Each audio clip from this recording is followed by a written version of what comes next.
Bu divan soft modelidir. Adı softdur. Qiyməti 420 manatdır. Bu divanı da sizə 320 manata təqdim edirəm. Nağd alışda bu dəqiqə üst Emirati İnşaata özünüzlə bərabər avtomobil gətirməyə heç bir ehtiyac yoxdur. Sadəcə divanın pulunu verirsiniz, divanı açırsınız, bağlayırsınız, hər tərəfinə baxırsınız, oturursunuz, durursunuz, uzanırsınız, üzərində istirahət edirsiniz və divanı avtomobilə yerləşdiririk, yola salırıq sizin mənzilinizə. Siz yalnız divanın pulunu verəcəksiniz.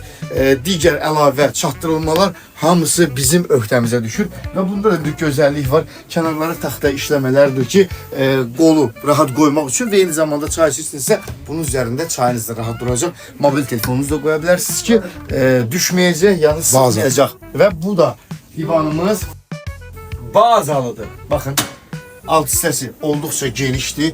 Buna nə istəsəniz yığa bilərsiniz, nə istəsəniz yığa bilərsiniz və bu divanda da sizə rahatlıq bəxş olunacaq. Baxın, açdıq, oldu yataq dəsti və 2 nəfər də burada rahat yata bilər. Onu da qeyd edeyim ki, çünki qollarından açılanda isə yataq yeri daha böyük.